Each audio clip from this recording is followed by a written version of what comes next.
Hello friends, welcome back to my YouTube channel. ఈరోజు వీడియోలో మోహినీపురం అనే టెంపుల్ గురించి చెప్పబోతున్నా. ఈ మోహినీపురం ఏంద్రా బాబు ఎక్కడుందని అనుకోవద్దు. ఇది మనకు చాలా దగ్గరలో ఉన్న టెంపుల్. అదేదో కాదు, మోపిదేవి సుబ్రహ్మణ్య స్వామి టెంపుల్. దీని ప్రాచీన నామం మోహినీపురం. సో ఆ నేమ్ కూడా అందరికీ తెలుస్తుందని చెప్పి ఆ నేమ్ యూజ్ చేశా. ఈ టెంపుల్ గురించి డీటెయిల్గా చెప్పబోతున్నా. వీడియో స్కిప్ చేయకుండా లాస్ట్ వరకు చూడండి. ఈ టెంపుల్ విజయవాడ నుంచి 75 కిలోమీటర్ల దూరంలో ఉంది. బస్సులో రావడమే ఈ టెంపుల్కి బెస్ట్ చాయిస్. విజయవాడ నుంచి అవనిగడ్డ వెళ్ళే ప్రతి బస్సు ఈ టెంపుల్ ముందే ఆగుతుంది. అట్లాగే రిటర్న్ విజయవాడ వెళ్ళాలన్నా ఎగ్జాక్ట్గా టెంపుల్ ముందే బస్సు ఆగుతుంది. సో నా ఒపీనియన్ ఏంటంటే బస్సులో రావడమే బెస్ట్ ఆప్షన్. నేను మాత్రం విజయవాడలో బైక్ ఒకటి రెంట్కి తీసుకొని ఈ టెంపుల్ చూడడానికి వెళ్ళాను. సో మీ చాయిస్, కార్లు రెంట్కు తీసుకొని కూడా వెళ్ళొచ్చు ఫ్యామిలీతో వచ్చేవాళ్ళు. మొత్తానికి టెంపుల్ దగ్గరకు వచ్చేసాము.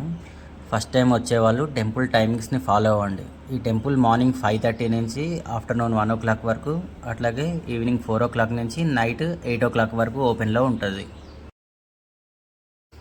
ఇదండి టెంపుల్ మెయిన్ ఎంట్రన్స్.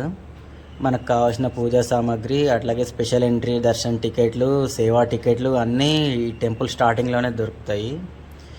నార్మల్ డేస్లో అయితే ఫ్రీ దర్శనంలోనే వెళ్ళడం better. So special entry Darshan ticket కొని వెళ్ళేంత అవసరం అయితే ఏమి ఉండదు.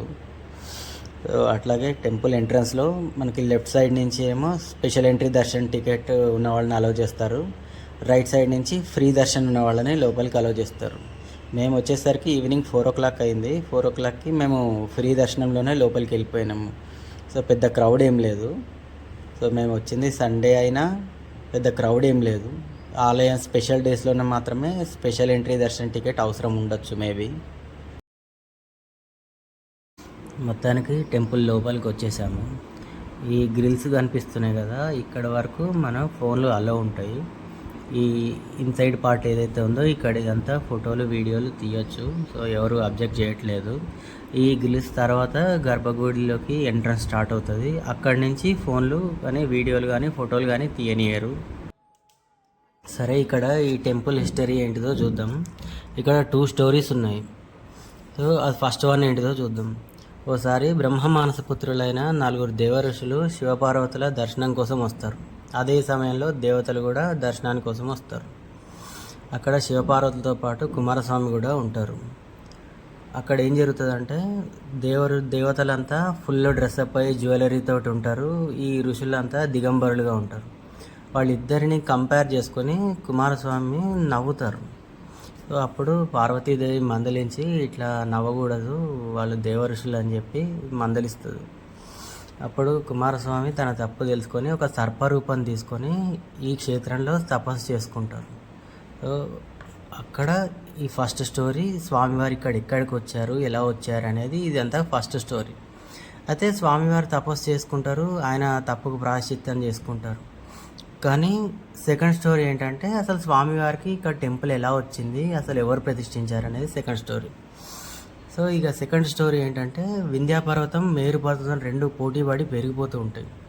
అప్పుడు అగస్త్య మహర్షి వింధ్యాపర్వతం సైజు తగ్గించడం కోసం నార్త్ నుంచి సౌత్కి వస్తారు. అట్లా వచ్చేటప్పుడు వింధ్యాపర్వతం ఆయనకి సాష్టాంగ నమస్కారం చేస్తుంది. అప్పుడు అగస్త్య మహర్షి ఇట్లా సాష్టాంగ నమస్కారం చేసి ఇలాగే ఉండు, నేను మళ్ళీ రిటర్న్ వచ్చే వరకు అని చెప్పి సౌత్కి వచ్చేస్తారు.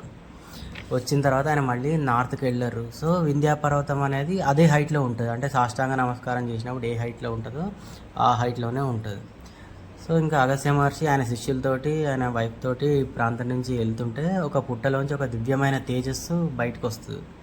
సో ఆయన తన దివ్య దృష్టితో గమనించి, సో ఇక్కడ పుట్టలో కుమారస్వామి తపస్సు చేసుకున్న ప్రాంతం అని గమనించి ఆయన ఇక్కడ కుమారస్వామికి సుబ్రహ్మణ్యేశ్వర స్వామిగా ఇక్కడ ప్రతిష్ఠిస్తారు.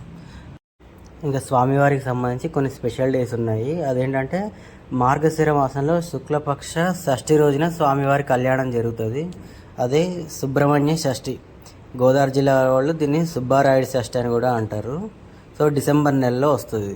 సో మామూలుగా నాగుల పంచమి రోజున, నాగుల చవితి రోజున, అట్లాగే సుబ్రహ్మణ్య షష్ఠి రోజున ఇక్కడ ఉత్సవాలు జరుగుతాయి. క్రౌడ్ మాత్రం చాలా హెవీగా ఉంటుంది. ఆ టైంలో మాత్రమే మేబీ స్పెషల్ దర్శన్ టికెట్ అవసరపడవచ్చు. ఇదిగో ఇక్కడ కనిపిస్తుంది కదా, ఇక్కడే సర్పదోష నివారణ పూజలు, రాహుకేత పూజలు జరుగుతాయి. అట్లాగే టెంపుల్ వెనుక భాగంలో ఒక పుట్ట ఉంటుంది. ఆ పుట్టలోనే స్వామివారు స్వయంభూగా వెలిశారు. టెంపుల్ దర్శనం అయిపోయి రైట్ సైడ్ వచ్చిన తర్వాత ఇక్కడ ఒక చెట్టు ఉంటుంది. ఆ చెట్టుకే పిల్లలు లేని వాళ్ళు ఉయ్యాల కట్టి వాళ్ళ సంతానం కలగాలని నాగేంద్రుడికి మొక్కుతూ ఉంటారు.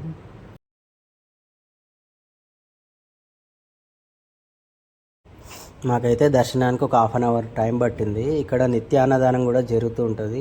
అంటే మార్నింగ్ దర్శనం టైం అయిపోయిన తర్వాత ఈవినింగ్ దర్శనం ఓపెన్ అయ్యే లోపు, అంటే 3 o'clock లోపు ఇక్కడ అన్నదానం జరుగుతూ ఉంటుంది. అట్లాగే ఈ ప్రాంతంలో స్వామివారికి దీపాలు అవి పెట్టి పూజలు చేయడానికి ఇక్కడ ప్లేస్ అనువుగా ఉంటుంది.